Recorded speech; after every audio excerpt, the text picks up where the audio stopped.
Well, so the first thing I want to do is if we can just throw really quickly up the presentation here. I want to take a second to talk about diversifying your referral partner base and some of the ways that you might be able to do that. So first, I want to share why I think this is important, and the why really has to do with what I believe to be a imbalance in the way that as mortgage professionals we've kind of looked at our businesses, and it's okay, it's not a judgment, right? Because I did the same thing. My business was 98% realtor referrals, so it was hugely out of balance from a diversification standpoint.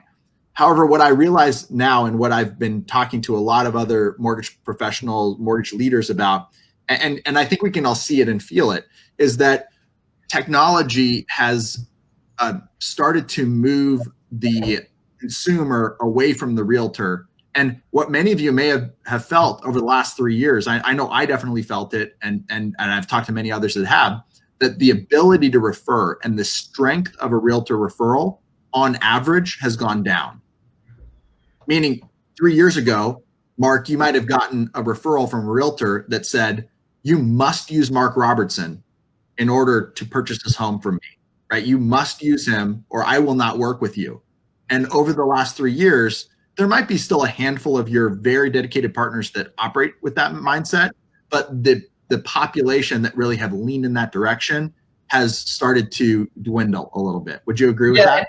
And I think the current environment, there might be so much competition that your realtors are stickier than they really are. But if you think about rates going to 4% and then having a purchase environment where it's more of a equilibrium and not so much a seller's market, think of how sticky your realtor partners are going to be at that time.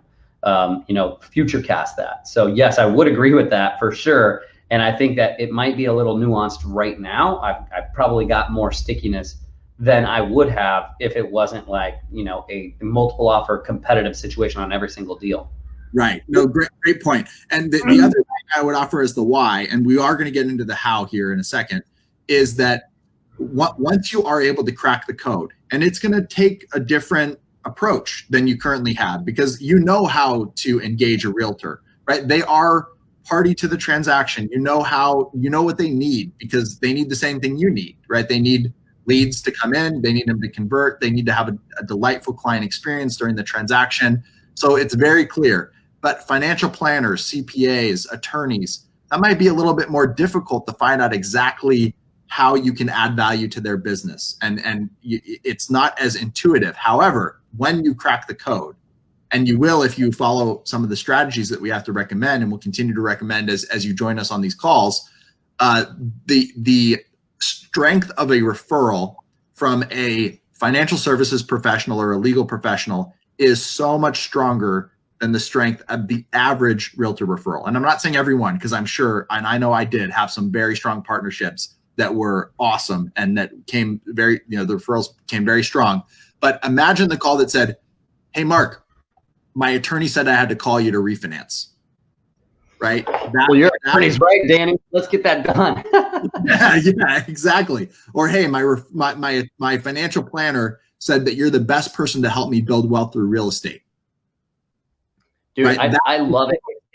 It's also a more fun business, and it's like 100% conversion. It's very rare that I go into a financial planner's office, explain the value proposition, how I do business, how we're going to do business together, and I don't walk out with a relationship that bears fruit. It's unbelievable. It's very different from, the same meeting with a real estate agent. So we're probably only going to have time to touch on kind of the scripting that you use for this, Mark, but I'll kind of set the stage of it. So we called it, and I'm sure you're doing this now, right? The 5th page of the 1003, right? Where you start to ask questions that are not on the standard loan application. So you want to learn from your clients who are their financial services and legal professionals that are going to support and provide the ongoing infrastructure that's going to allow them to become a successful homeowner. You as the mortgage professional should be gathering that information and find out who they're working with and ask a simple question. on a scale of 1 to 10, how would you rate the service they provide to you? So this is their insurance agent, their financial planner, their CPA, any attorneys that they work with. So how does that script sound for you, Mark, when you go through it? For me, it's a really authentic thing. I would say something, that I notice. Hey, Danny, I noticed you have a lot of money in cash, and I'm sure that that's because you were, planning to buy real estate, but why do you have so much money just, in your bank account? What's your philosophy there? And I would just listen to like what you had to say. And most of the time when I ask those questions, I'm not personally satisfied with the answer. And so that's a trigger for me. Like if I see someone with a lot of cash, immediately that's where my head goes. And then I'll make an introduction. And, so it would sound like, Danny, hey, with your permission, I want to introduce you to my financial planner, Alex. He is awesome. He's not going to sell you anything. Just meet with him and see if it resonates to be a fit. Because if you're anything like me, I was hoarding all my cash. I didn't know really what to do with it, but I also just didn't know where to start with a financial planner. And I think these guys are really awesome. And I think you should, take a meeting with them because I think you really like them. And I've made a lot of traction over the last 3 to 4 years, assuming they fit in Alex's box, right? And so then I'll just make an email introduction. I cannot think of a time when a client has been like, no, that I don't want to do that. It's very easy for me to refer that. And then I also have a different financial planner who's on the other side of the spectrum, and we'll take brand new clients that don't have any money and we'll help them save. And she and I have built up a really great referral, relationship with, and that script sounds a little differently. Hey, Danny, you and your wife are about to buy your first house.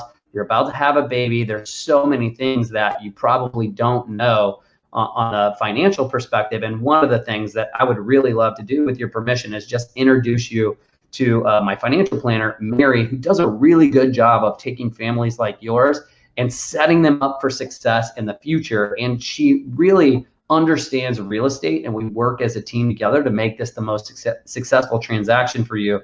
There's no cost, no obligation. She's not going to sell you anything. As you can see, that's really important to me because that's how I like to be treated as a consumer. And same thing, I'll just make an email introduction and say, hey, Mary, this is Danny. I'd really love it. It'd be a personal favor if you could just take a 30-minute meeting with them, scope out their situation, where they want to go, and provide a little bit of advice to them. And so, that's how the meeting starts. And inevitably, she's like, oh, they're investing with me. It's only $100 a month. But it's so simple. And then the reciprocation from Mary and Alex is, more than I can handle right now. So it's a very, very easy referral. So I want to pull out, team, a couple of steps here, right? So the first one is you need to have business partners that you can refer to.